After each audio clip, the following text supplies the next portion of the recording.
We're hearing from multiple sources now, Zain, that Sirte has fallen, that they have penetrated District 2, which was the last area of Sirte that they didn't have under their control. But we're being told that there are still some small pockets of resistance that they're going around now trying to finally flush out the last remaining fighters. But essentially they have managed to push the front line right into District 2. We've been there all last week seeing how they've been pinned down under sniper fire, unable to get into that area. Now they have been able to get into that area, and it looks like now this is basically just going to be a sort of mopping up exercise in Sirte before they can finally declare that that city is fully under their control. But of course this is enormously significant because it is now the last town that Colonel Gaddafi's troops had any kind of foothold in. We were in Bani Walid yesterday. That is firmly under the control of the NTC troops as well.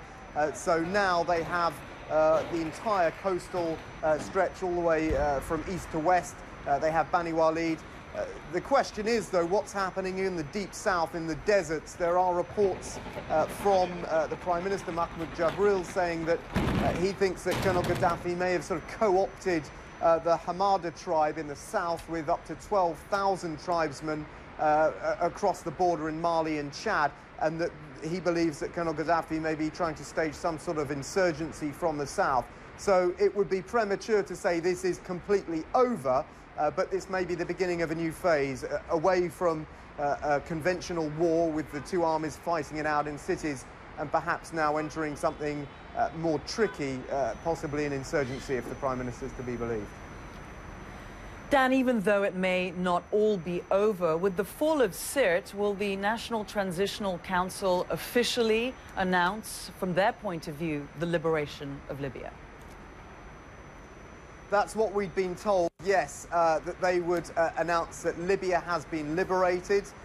They will announce that they will now form an interim government, moving away from the National Transitional Council to an interim government, and then setting out some sort of timetable towards the formation of a proper permanent government with elections and all the rest of it.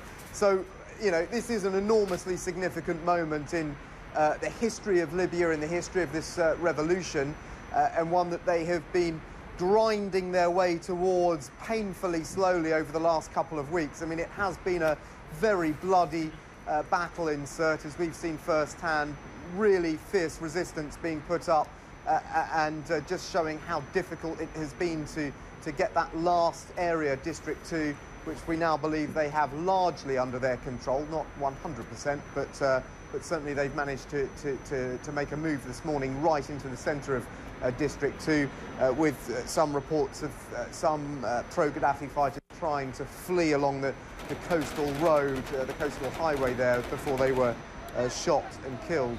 Yeah, this is a big moment for Libya, and I'd imagine that it won't be long before we hear lots of celebratory gunfire here in Tripoli, as is already happening over in Sirte.